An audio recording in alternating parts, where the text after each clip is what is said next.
Welcome into this week's episode of The Weekly Toast, the Monday morning breakfast show that highlights the most recent gaming news that's caught my attention, and I discuss my hands-on experience with some of the games that I've recently played over on Twitch. In today's episode, brand new survival MMO Once Human is finally releasing on Steam.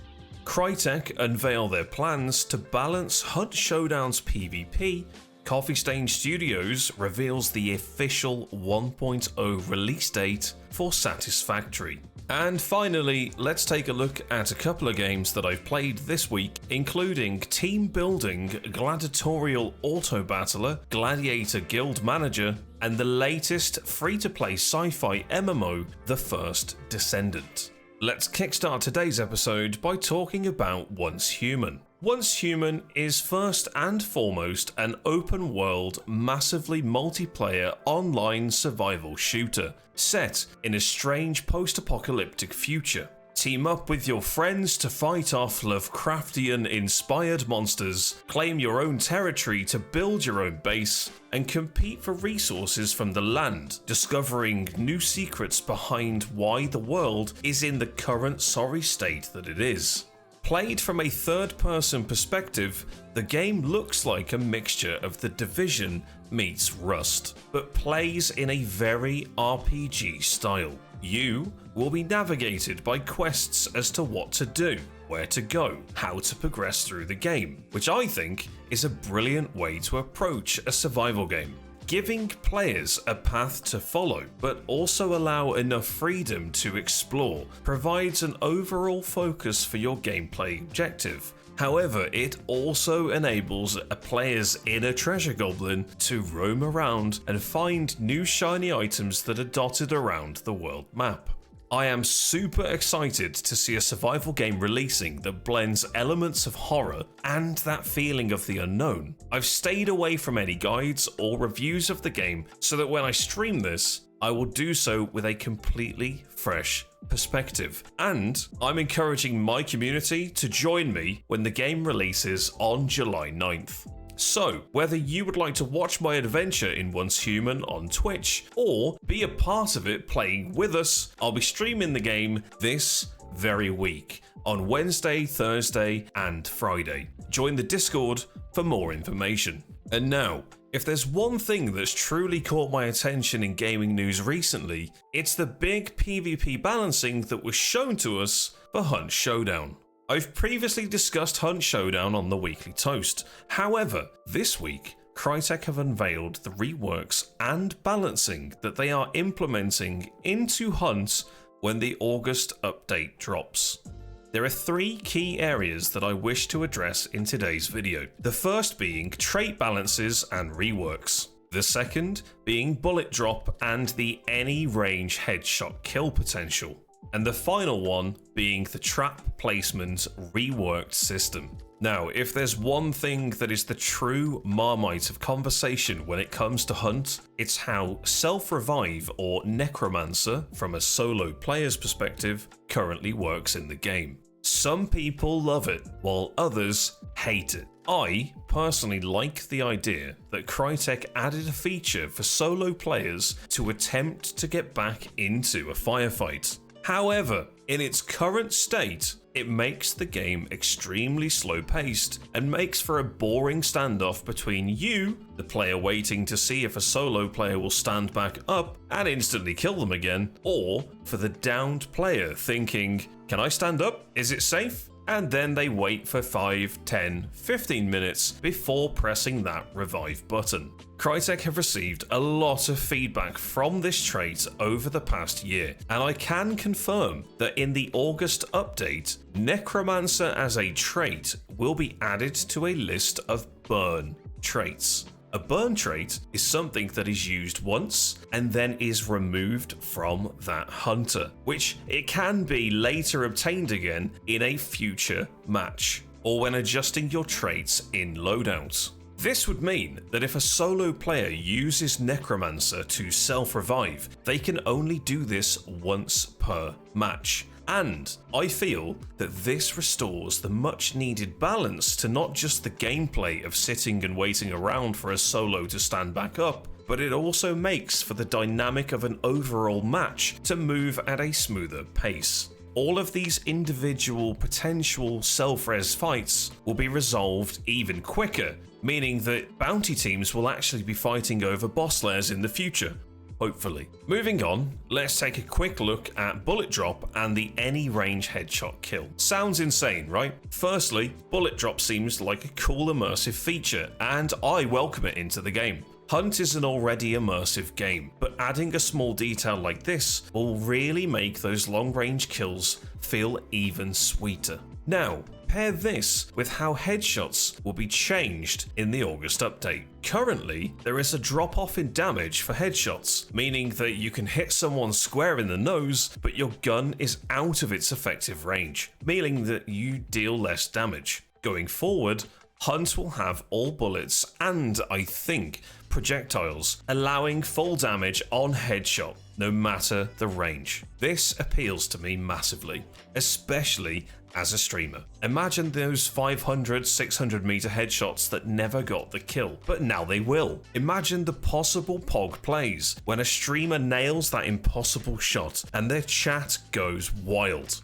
Now, I will say that I hope that their new anti-cheat, if this exists, will prevent anyone from exploiting this new headshot change, as cheaters can currently shoot through any terrain in the game at any range. They can body tag people or even double tap headshot them. This is my only concern, and let's keep our fingers crossed that we don't see this issue appear in the August launch. Lastly, let's discuss the reworked trap placement system. In the current build of Hunt, traps can be awkward to place, sometimes being impossible to deploy or trying to stop or kill an enemy that is flanking you. The new engine update provides players with the chance to get massively creative with their trap placement, putting them on multiple surfaces. You can put them across windows, doors, and even hybrid placements, with one being on the wall and the other being on the floor. This will create a diagonal wire of death. This seems like a fun addition to the game, and I can't wait to catch my first unsuspecting player in a creative trap placement, or be a victim to an insanely new trap placement when I push an angle that I'm very familiar with.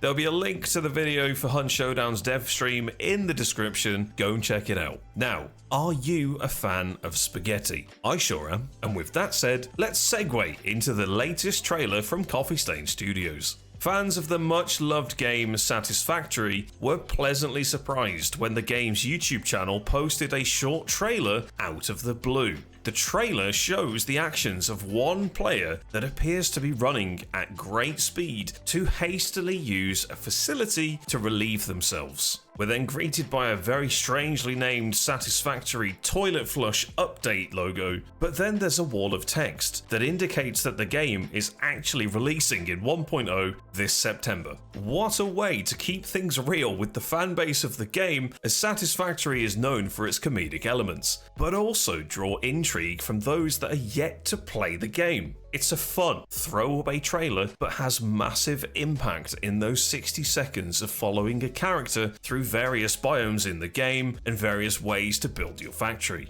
I'm really looking forward to revisiting Satisfactory when it launches in September, so get ready to witness lots of OCD factory building on my stream, and I'll also invite some of the Toasty gang to come and help out in the playthrough. And now, grab your sword and shield, or maybe you prefer a mage staff and a wizard robe. It's time to take a look at Gladiator Guild Manager. I was invited by Entertainment Forge to play their latest auto-battling strategy game, and within the first 30 seconds of loading the game and listening to the soundtrack, I was vibing, and then after 10 minutes of gameplay, I was totally absorbed. Gladiator Guild Manager puts you in the shoes of someone that needs to bring together a team of heroes to interact with 3 different factions, follow your own choice-driven story, all while farming resources by fighting in arenas, building up your own village to attract new heroes to then recruit, and battle against huge boss encounters to claim your way to fame. The game's visuals are fantastic, the game UI is very straightforward to navigate, and the game itself is very easy to pick up and play. And after an hour of team management, equipping items on all of my different heroes to make them stronger, fighting off huge beasts to get better loot and expand my village, I knew that this game was a winner. If you're looking for a semi-idle game to play, or perhaps a team-building auto-battling game, then look no further. Click the link in the video description below and wishlist or buy the game today. You will not regret it. As mentioned previously, Gladiator Guild Manager is an auto-battling game. However, you do have an influence over the placement of your heroes on the battlefield, and you can even click on them and use sliding priority bars to tell your heroes which types of enemies to target first, second, third, and so on. You can then simply click fight and watch your team go to work. GGM is great fun, a great price, and you should check out the game today. And finally, the last game on today's list is the first Descendant. This game is all over the internet and has been for the last few days. Some gamers are loving it, while others feel that we've got yet another free-to-play game that is pay to win. Well, I'm here to tell you that from my experience with the first Descendant, it's a decent third-person shooter with pay-to-boost elements via the game's cash shop.